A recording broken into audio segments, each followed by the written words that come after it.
Welcome back. This is a bonus episode of Big Business. And you know what, Xander? We need to come up with a little name for these kinds of episodes where people have sent in like a DM to us and then we're answering, you know, like the advice series or whatever. Yeah. The business The dilemma. BBA. What's that? Big business advice. Yeah, the BBA advisory board with Brittney and Xander.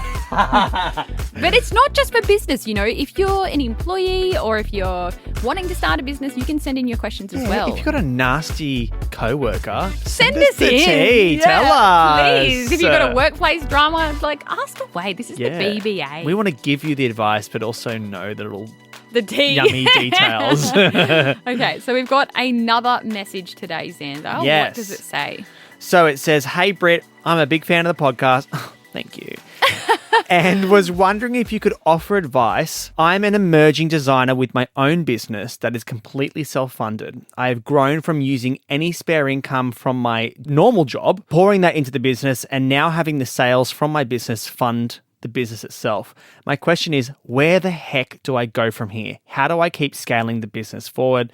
Much love to you always. I really hope I'm submitting my question in the right place. You have. Yes. And by the way, send your questions to our Big Business Podcast Instagram account. Yeah. Because that's where we see all of your DMs and we collect them and screenshot them and we use them for episodes.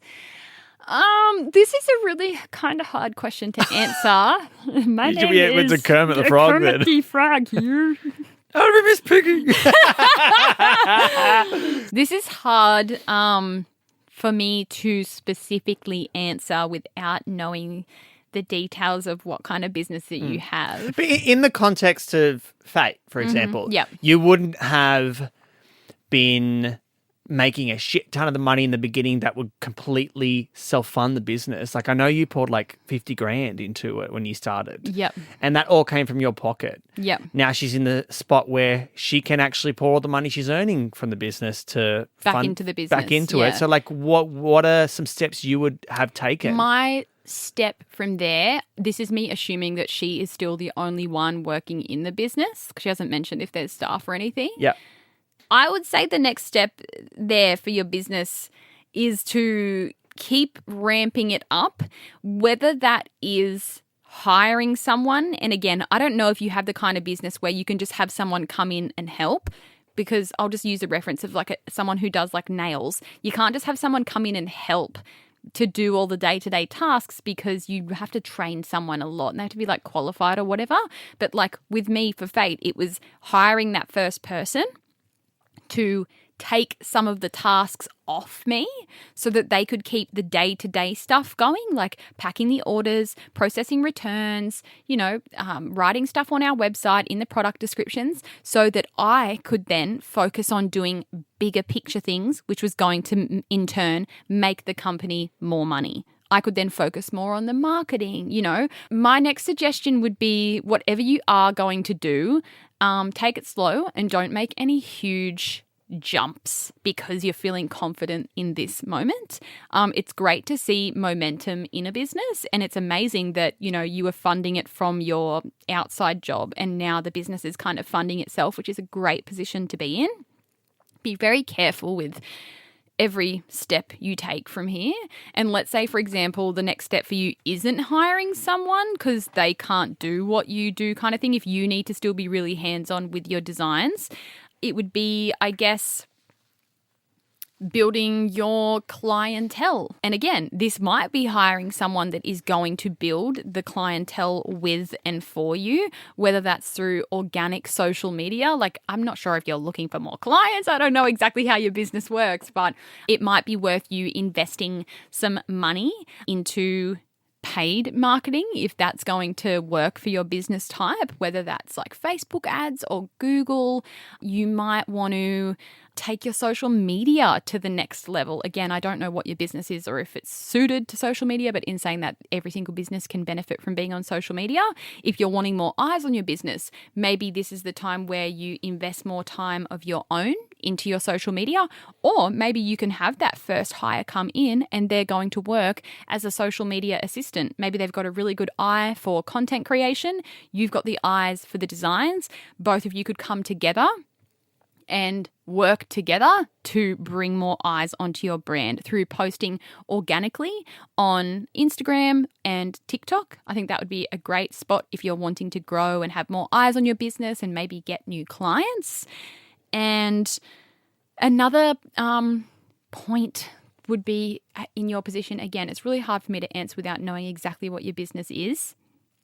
I wouldn't suggest hiring any external companies. That's a big tip for all of you out there. If you're in those early days, don't go and sign up to like an agency that's going to charge you $8,000 a month to give you the best PR and marketing ever, or like ads, because I've been there, done that. A lot of business owners have been absolutely burnt by that.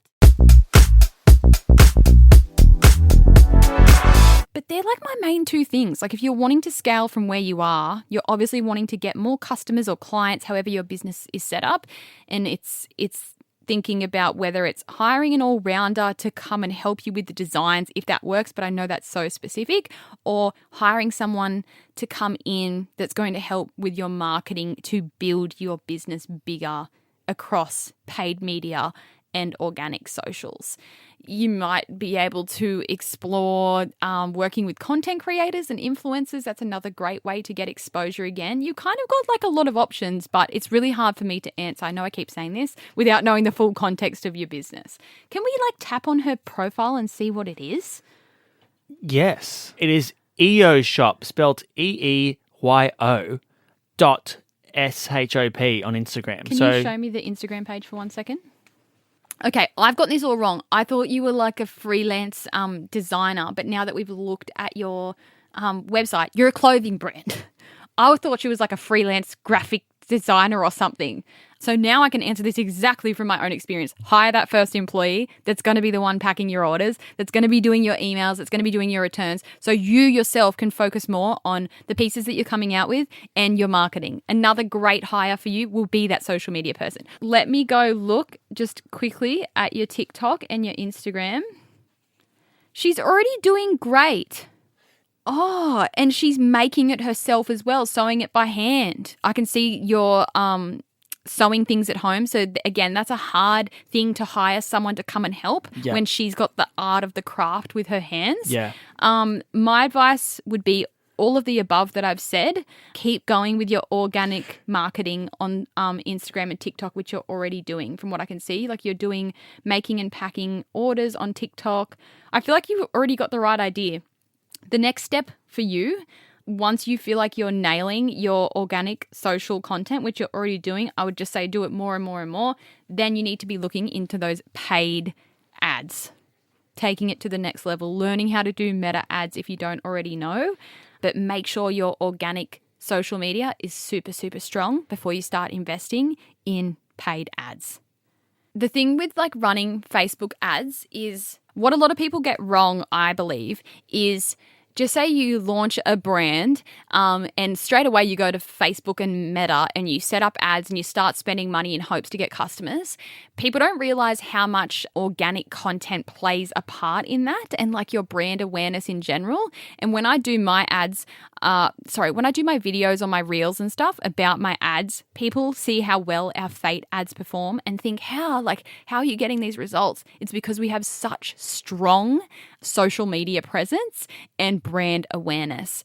So for you, there's so many things that you could do, but I would focus on fostering a community even more on your organic socials. Build a strong community around your brand. Keep going with those behind the scenes videos, you on the sewing machine at home, you doing all the things. People love seeing that. They love seeing the behind the scenes. So I would say spend even more time on doing that, even if it's hiring that social media person that's going to come in and film all of that for you because you're the one that's doing the work. You're using your hands to make your tops.